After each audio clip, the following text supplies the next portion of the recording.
السلام علیکم حاضرین ناظرین سامعین، آپ کا میزبان ڈاکٹر شہزاد شمیم اور جناب آج کا قرآنی درس سورہ آل عمران 14واں درس ہے۔ آج کے اس درس میں جناب قرآنی اسکالر استاد محترم انجینئر محمد فیض شاد صاحب تقابلہ فرمائیں گے سورہ مریم کی آیت نمبر 21 اور سورہ آل عمران کی آیت نمبر 47 اور کچھ وضاحت الفاظ جو ہیں ان کی تشریح فرمائیں گے۔ تو میں استاد محترم سے گزارش کروں گا کہ جناب ہمیں اس بارے میں آگاہی فرمائیں۔ Sir please.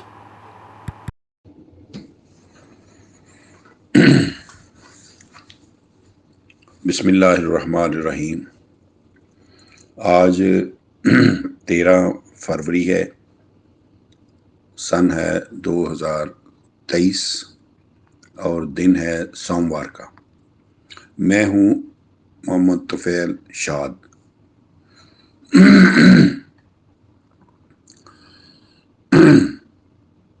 حاضرین و سامعین السلام علیکم۔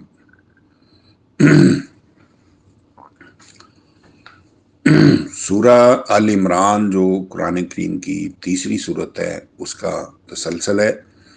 آج اس کا 14واں درس ہے۔ تو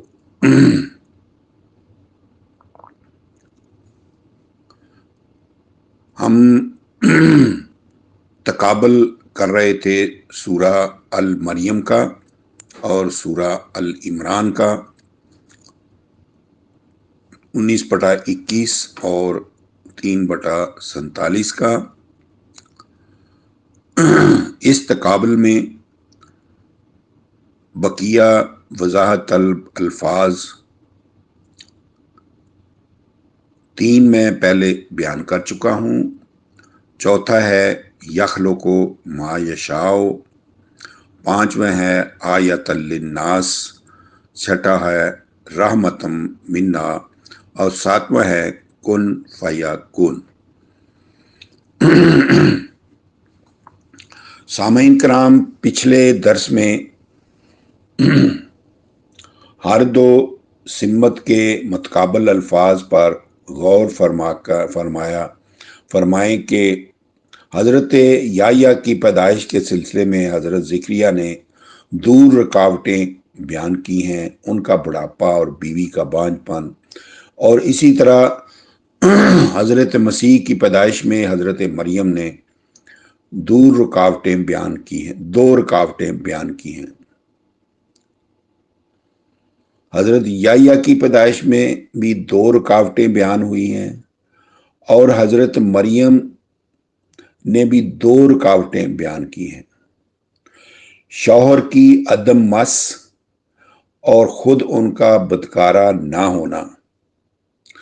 لیکن حضرت مریم کے بدکار ہونے کا تو سوال ہی پیدا نہیں ہوتا، اس لیے فی الحقیقت ایک ہی رکاوٹ تھی، وہ تھی منظورہ کے عدم نکاح کی پرانی رسم، جسے اللہ تعالیٰ نے دور کر دیا۔ حضرت مریم کا نکاح ہو گیا اور حضرت مسیح اللہ تعالیٰ کے قانون جاریہ کے مطابق پیدا ہوئے۔ سامعین کرام، جو وضاحت طلب لفظ ہے یخلق ما یشاء، یخلق ما یشاء کے الفاظ سے بھی روایتی تفاسیر نے یہ تصور پیدا کیا ہے کہ حضرت مسیح بغیر باپ کے پیدا ہوئے تھے۔ اللہ تعالیٰ جس طرح چاہتا ہے پیدا کرتا ہے، حالانکہ ما یشاء کے الفاظ سے اللہ تعالیٰ کے قانون مشیت کے مطابق مراد ہے، مخالفت مراد نہیں ہے۔ ارشاد باری ہے اِنَّا کُلَّ شَیْءٍ خَلَقْنَاهُ بِقَدَرٍ، 54/49، 54/49۔ بے شک ہم نے ہر چیز کو اپنے مقررہ پیمانے قانون کے مطابق پیدا کیا ہے۔ پھر فرمایا قد جعل اللہ لکل شیء قدرا 65/3 65/3 بے شک اللہ نے ہر چیز کے لیے الگ الگ پیمانہ قانون مقرر کر دیا ہے۔ اب ان آیات کریمات کے مطابق یخلق ما یشاء پر غور فرمائیں سامعین کرام۔ یشاء اور شے ایک ہی مادہ شین یہ اور حمزہ سے ہیں۔ جب 54 اور 49 پلس 65/3 کے مطابق یعنی 54/49 اور 65/3 کے مطابق ہر چیز کے لیے اللہ تعالیٰ نے خود قاعدے قانون مقرر کر دیے ہیں، تو یخلق ما یشاء کا معنی صاف ہے کہ اللہ تعالیٰ جو کچھ بھی پیدا کرتا ہے اپنے خود مقرر کردہ قوانین مشیت 54/49 اور 65/3 کے مطابق ہی پیدا کرتا ہے۔ پس یخلق ما یشاء کے الفاظ سے یہ تصور اخذ کرنا کہ اللہ تعالیٰ نے حضرت مسیح کو اپنے خود مقرر کردہ قانون مشیت کے خلاف بغیر باپ کے پیدا کیا تھا، خود آئین قرآنی کے خلاف ہے۔ 5واں وضاحت طلب لفظ تھا آیات للناس۔ سامعین کرام، یخلق ما یشاء کے علاوہ آیات للناس کے الفاظ سے بھی یہ دلیل پکڑی جاتی ہے کہ حضرت مسیح چونکہ اللہ کی نشانی تھے اس لیے آپ بلا باپ کی پیدائش تھے، نعوذ باللہ نعوذ باللہ۔ لیکن واضح ہے کہ اگر مسیح کو اللہ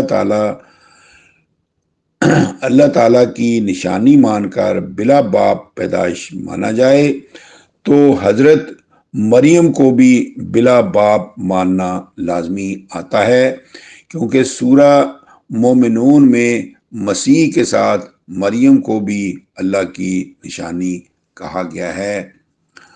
وَجَعَلْنَا ابْنَ مَرْيَمَ وَأُمَّهُ آیَةً 23/50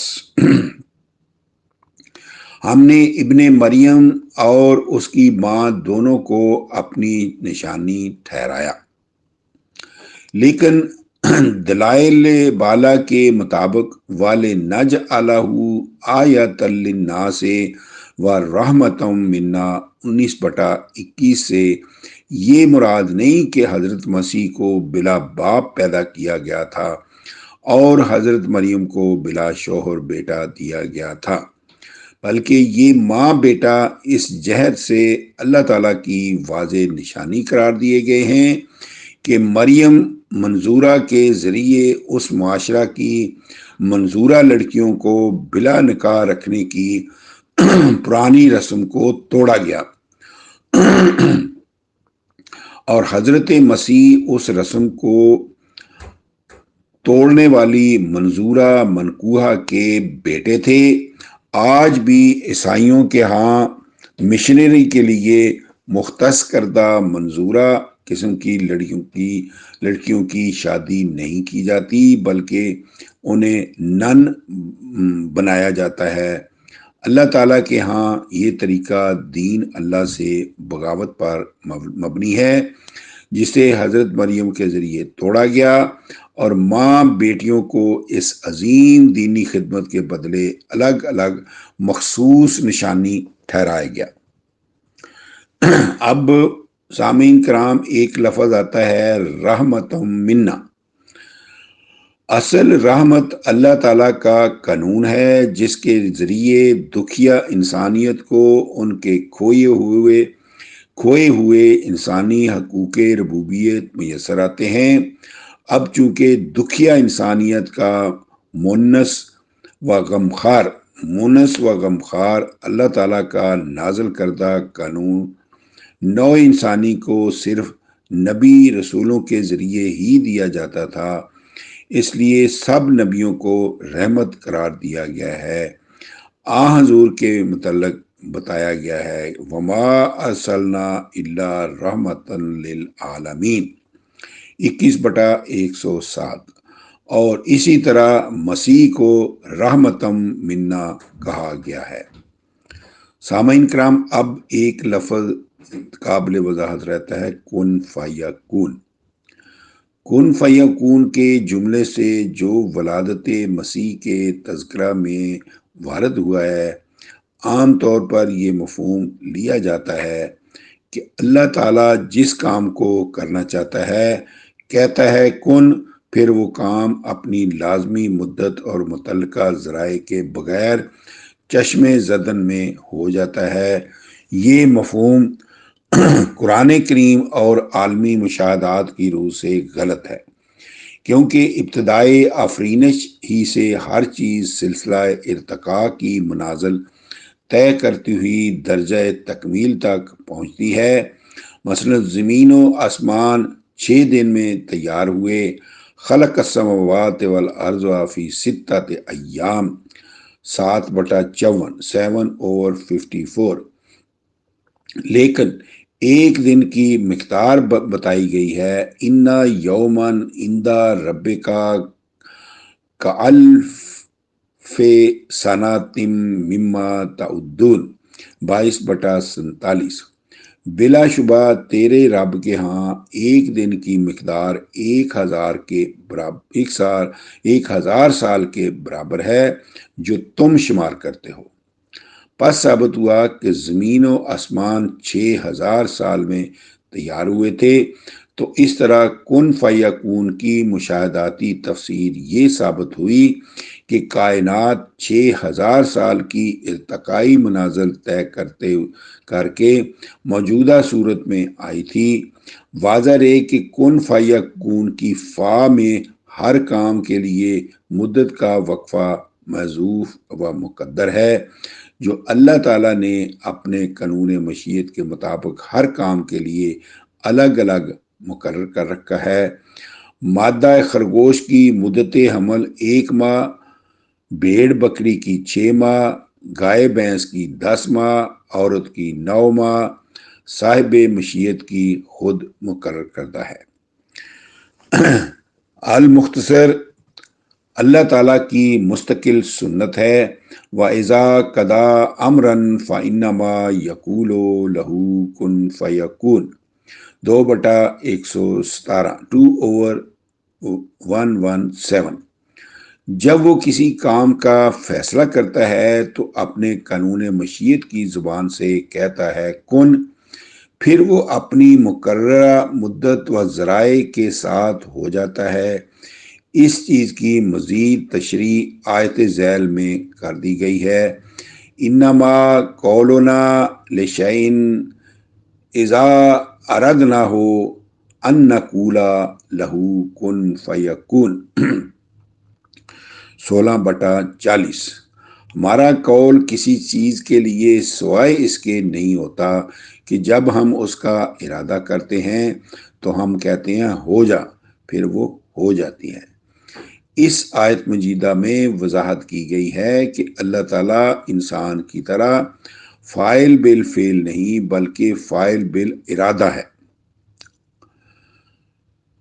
جس کی وضاحت بنی اسرائیل کی بدحالی ضمن میں کی گئی ہے کہ جب فرعون نے بنی اسرائیل کو زمین میں کمزور کر دیا تو ارشاد ہوا وَنُرِيدُ أَن نَّمُنَّ عَلَى الَّذِينَ اسْتُضْعِفُوا فِي الْأَرْضِ وَنَجْعَلَهُمْ أَئِمَّةً وَنَجْعَلَهُمُ الْوَارِثِينَ 28/5۔ ہم نے ارادہ کیا کہ جنہیں زمین میں کمزور کر دیا گیا ہے ان پر احسان کریں، یعنی انہیں زمین کے امام اور وارث بنائیں۔ اب سامعین کرام، غور کیجئے گا کہ اللہ تعالیٰ کا یہ ارادہ قریباً 5 صدی کے بعد پورا ہوا۔ سب سے پہلے حضرت موسیٰ کو پیدا کیا گیا، فرعون کے گھر میں پال کر جوان کیا، 10 سال تک مدین میں رکھا، پھر نبوت عطا فرمائی، تو آپ نے بنی اسرائیل کی آزادی کی مہم شروع کی۔ کئی برسوں کے بعد فرعون غرق ہوا اور پھر کہیں جا کر بنی اسرائیل آزاد ہوئے۔ اس مثال سے ثابت ہوا کہ اللہ کا ارادہ اور کن فیکون اس کے مقرر کردہ اسباب و علل اور ان کی مقرر مدت کے ساتھ وابستہ ہے۔ موت و حیات کا پورا نظام جو قانون مشیت اور اسباب و علل کی زنجیروں میں جکڑا ہوا شبانہ روز چل رہا ہے۔ اسباب و علل وائی اینڈ ہاؤ جس کو کہتے ہیں کی زنجیروں میں جکڑا ہوا شبانہ روز چل رہا ہے۔ یہ سارے کا سارا نظام اللہ تعالیٰ کے کن فیکون کا مظہر ہے۔ غور کیجئے، ارشاد باری ہے هو الذی یحیی و یمیت فاذا قضی امرا فانما یقول له کن فیکون 40/68۔ وہ اللہ ہی ہے جو پیدا کرتا اور موت دیتا ہے، پھر جب وہ موت و حیات میں سے کسی کام کا فیصلہ کرتا ہے تو اس کے سوائے اس کے اور کوئی بات نہیں کہ اسے کہتا ہے ہو جا، پس وہ ہو جاتا ہے۔ سامعین کرام، غور کیجئے، اس آیت مجیدہ میں موت و حیات کے پورے نظام کائنات کو کن فیکون کا مظہر بتایا گیا ہے، جس پر مشاہدات گواہ ہیں کہ ہر پیدائش و ہر موت قوانین مشیت کے مطابق ہی ہو رہی ہے۔ خلاف مشیت نہ کوئی موت واقع ہوتی ہے نہ پیدائش، اور یہ سب کن فیکون کے مظہر ہیں۔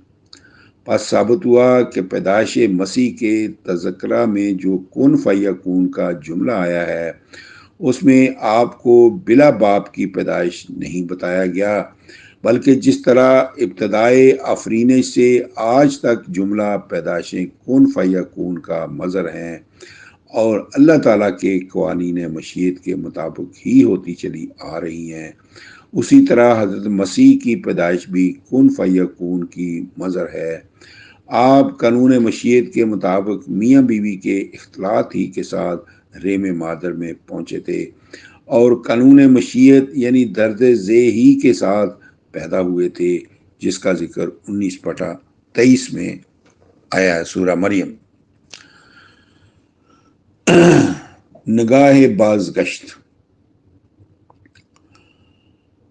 اوپر وضاحت کی جا چکی ہے کہ آیات کریمات میں آمدہ الفاظ کے صحیح معنوں کے دلائل قاطعہ کے مطابق حضرت مسیح کی پیدائش عین قانون جاریہ کے مطابق ہوئی تھی۔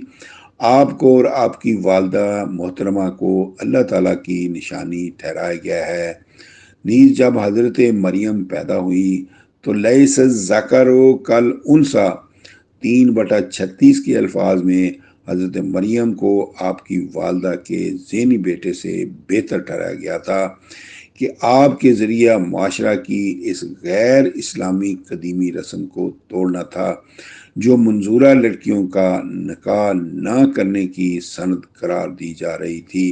چنانچہ انی نظرت لک ما فی بطنی 3/35 کے مطابق جب مریم منظورہ لڑکی کی حیثیت سے حضرت زکریا کی کفالت میں آئی تو حضرت نے ان کی بہترین تربیت فرمائی، علم دین کے زیور سے آراستہ کیا، معلمہ مبلغہ بنایا، عورتوں کی تعلیم و تبلیغ کے لیے الگ زنانہ مدرسہ